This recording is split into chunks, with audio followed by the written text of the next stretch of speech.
This is Scott Becker with the Becker Private Equity and Business Podcast. Thank you for listening. We're going to walk through quickly 8 stories today that we're following, and thank you. Uh, First, the markets point slightly up today, really based on a number of things, but one of them being the restarting of China-U.S. trade talks, and we'll see how that goes. Uh, Related to this is you try and understand how the U.S. became so heavily reliant on China and Taiwan for manufacturing. We encourage you to read the book Apple in China. This is an absolutely brilliant book that was I was turned on to by a close colleague, brilliant investor, terrific person. The book talks about the genesis of the long-term movement of manufacturing en masse to China, particularly through Apple.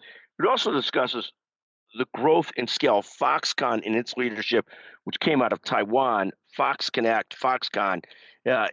Just a fascinating book. Second, speaking of Apple and China, Apple launches its showcase today, WWDC, Worldwide Developers Conference 2025. The event is not expected to launch any new exciting products, but more to focus on operating systems, AI, and more. So not that exciting. Uh, Services has been Apple's fastest growing area the last several years. A lot of their other areas are fairly flat. The company is now at nearly 390 billion a year in revenues, so very serious in terms of revenues. The stock price has fallen about 20% this year, and it trails its two largest market cap rivals, Microsoft and Nvidia. Third, the markets in Tesla had seemingly got past the Trump-Elon Musk feud from last week.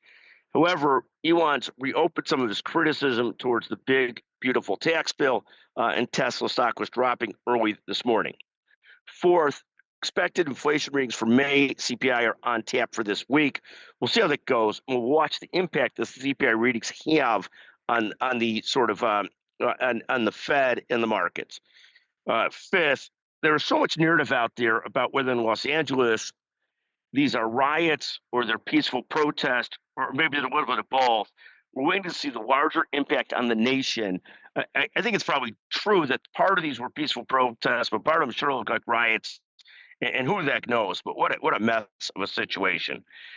Sixth, the automotive companies are finding that the reliance on rare earth minerals and magnets and some other things are causing some potential real challenges in terms of where they're at. Some of this relates to curbs on exports from China, and we'll see how this plays through. Reuters reported auto companies are in full panic mode over rare earths bottlenecks. So we'll see how that plays through. Seventh, Lululemon, once famed retailer on somewhat of a comeback, dropped 20% Friday and is down 30% year to date. They had a good first quarter, but they're finding that they've lowered their sales forecast going forward.